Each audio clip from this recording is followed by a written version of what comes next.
अस्सलामुअलैकुम। मेरा नाम हफीज़ हैदर है और मैं क्लिनिकल साइकोलॉजिस्ट हूँ। बात करते हैं रिलैप्स की। बहुत सारे ऐसे फैमिली वाले हैं जो अक्सर जो है कमेंट कर रहे होते हैं या व्हाट्सएप के ऊपर कॉल कर रहे होते हैं कि सर हमने जो है अपने प्यारे का इलाज करवाया, लेकिन वो जब तक रिहैब में रहा बड़ा अच्छा था और हमें जो है उम्मीद होना शुरू हो गई कि ये जो है नशे की दुनिया से, नशे की दलदल से बच गया। जब जो है हम घर में लेकर आए कुछ टाइम तक बहुत अच्छा रहा, लेकिन उसके बाद जो है ये दोबारा नशा करना शुरू कर गया, तो रिहैब का कोई फ़ायदा ही नहीं हुआ। बहुत सारी ऐसी फैमिलीज़ हैं जिनकी ये कंप्लेन है कि रिहैब में होते हैं तो पेशेंट बड़े जो है अच्छे होते हैं,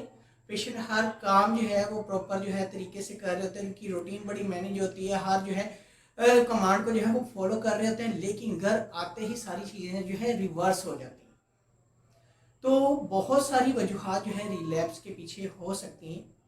लेकिन हमारे कल्चर के अंदर जो है एक ऐसी जो है वो मेजर कॉज है रिलैप्स की, जिसे जो है अक्सर फैमिली मेंबर्स वाले फेस कर रहे होते हैं, जिनकी वजह से जो है वो पेशेंट जो है दोबारा नशे की तरफ जाता है। अब वो कॉज क्या है? वो कॉज ये है कि वो पेशेंट जो है रिहैब के अंदर रहते हुए दूसरे जो पेशेंट लोग होते हैं उनके साथ उसने जो है बहुत ज़्यादा स्ट्रॉन्ग बॉन्डिंग बना ली होती है,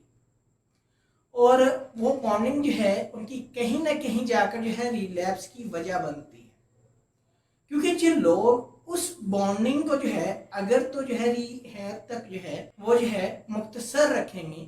तो जैसे ही वो जो है घर वापस जाएंगे वो बॉन्डिंग जो है ख़त्म हो जाएगी और दोबारा जो है ऐसे लोगों से नहीं मिलेंगे, वो नशा छोड़ सकते हैं।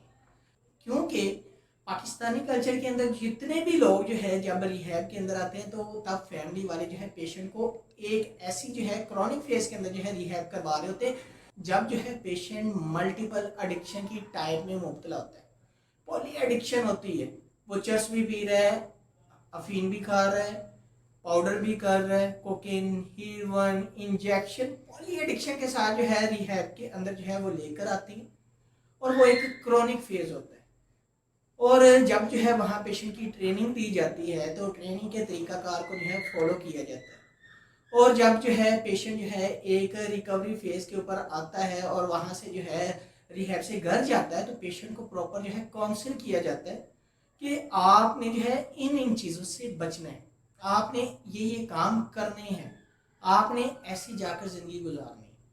लेकिन घर जाकर जो है जैसे ही वो कुछ दिन गुजारता है तो उसको फ्लैशबैक आना शुरू हो जाते हैं, पुराने दोस्तों की यादें आना शुरू हो जाती हैं, पुराने लोगों से मिलने के लिए जो उनके जो कांटेक्ट नंबर उसने लिए होते हैं उन पर रब्ता करना शुरू कर देता है, सोशल मीडिया के ऊपर जो है सर्चिंग शुरू कर देता है, और फिर जो है वो उनके साथ जो है राब्ते में आ जाते हैं। और जैसे ही वो राब्ते में आते हैं तो उनको वही जो है सारी चीज़ें फ्लैशबैक के वहाँ बैठकर हमने जो है कस्में वादे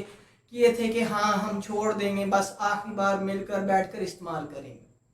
हम छोड़ देंगे, आखिरी बार एक बार चस्का लगाएंगे, आखिरी बार एक सूटा पियेंगे, शराब का जो एक जो है गिलास वो हम लेंगे आखिरी बार।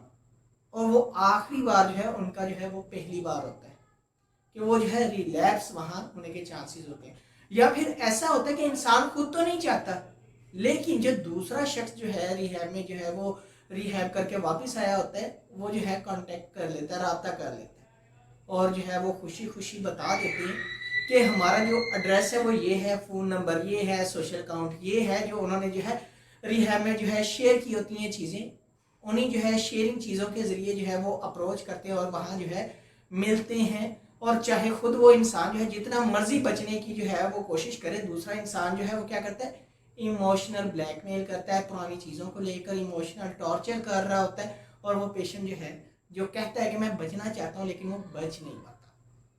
रिहैब में ये चीज़ें नहीं सिखाई जाती। रिहैब से रिलेटेड जिन फैमिलीज़ का ये कॉन्सेप्ट है कि रिलैप्स होता है, वो ये वजूहात होती हैं, और रिहैब में ये भी चीज़ें सिखाई जाती हैं कि आपने जो है यहाँ से जाने के बाद इन पेशेंट के साथ रब्ता नहीं करना। यहाँ से जाने के बाद अगर आपने रब्ता करना है, डॉक्टर से करना है, साइकोलॉजिस्ट से करना है, साइकेट्री से करना है, या फिर जो है रिहैब की जो है ऑफिशियल जो टीम होती है उनके साथ करना है।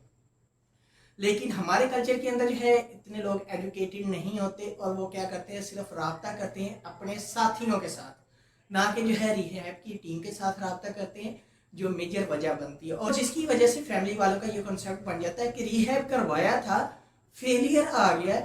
पेशेंट हमारा दोबारा नशे की तरफ चला गया और वो जो है कसूर किसका, रिहैब का। हालांकि रिहैब का कोई कसूर नहीं होता, रिहैब की पूरी टीम जो है अपनी तरफ से जो है 100% दे रही होती ताकि पेशेंट जो है अपनी लाइफ में जो है सारी जो है प्रॉब्लम, सारे मसाइल को जो है वो मेंटेन कर सके, मैनेज कर सके और अपनी लाइफ को एक स्मूथ वे में रखते हुए एक अच्छी ज़िंदगी गुजार सके। लेकिन इसके साथ साथ जो है प्रॉपर सिखाया जाता है फैमिली वालों को कि आपने जो है रिहैब की टीम के साथ टच में रहना है, लेकिन पेशेंट जो है वो दोबारा फॉलोअप के ऊपर नहीं आते और जो है पेशेंट क्या करते हैं, जैसे ही जो है वो किसी दूसरे पेशेंट के साथ कांटेक्ट करते हैं, रब्ता करते हैं, तो उससे जानने की कोशिश करते हैं आपने रब्ता किया वापस जाकर टीम के साथ, तो वो स्ट्रेट फॉरवर्ड कह देते हैं नहीं मुझे जाने की ज़रूरत ही नहीं है, मैं तो ठीक हूँ, फ़ायदा ही नहीं है, ये है वो है। बहुत सारी जो है जो रिलैप्स की वजह बनती है वो यही फेज बनता है कि पेशेंट जाकर दोबारा से जो है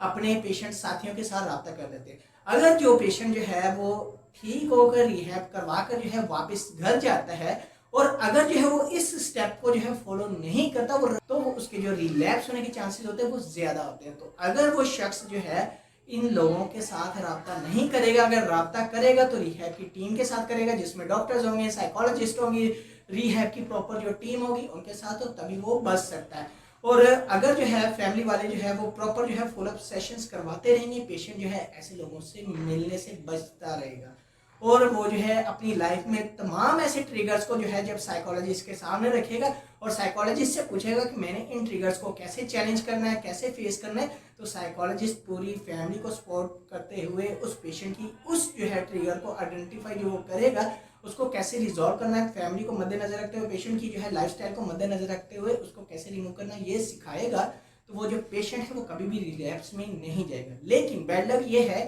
कि ना तो फॉलोअप होता है, ना ही जो है पेशेंट फैमिली के बारे में बात मानता है और ना ही जो है फैमिली जिस तरह शुरू में जो है बहुत ज़्यादा कॉन्शियस होती है जब जो है पेशेंट रिहैब में होता है, बाद में जाने के बाद जो है फैमिली वाले ये समझते हैं कि हमारे पेशेंट का इलाज हो गया, हमारा पेशेंट जो है वो सही हो गया, अब इसे जो है प्रॉपर जो है इलाज की ज़रूरत नहीं है और वो जो है पेशेंट की बातें मानना शुरू कर देते हैं। साइकोलॉजिस्ट और बाकी जो है स्टाफ रिहैब का उसकी बातें नहीं मानते, जिसकी वजह से रिलैप्स होने के चांसेस होते हैं। तो अगर आप लोगों का कोई भी किसी भी किस्म का क्वेश्चन है मुझे डायरेक्टली कमेंट बॉक्स में आप कमेंट कर सकते हैं या मुझे व्हाट्सएप के ऊपर व्हाट्सएप कर सकते हैं। तो अगर ये वीडियो अच्छी लगी है तो लाइक कीजिएगा, शेयर भी कीजिएगा और इस चैनल को ज़रूर सब्सक्राइब कीजिएगा ताकि मेरी आने वाली हर वीडियो आप तक पहुंच सके। तो इंशाल्लाह मिलते हैं नई वीडियो के साथ, अपना बहुत सारा ख्याल रखना। ओके, अल्लाह हाफिज़, अल्लाह निगहबान।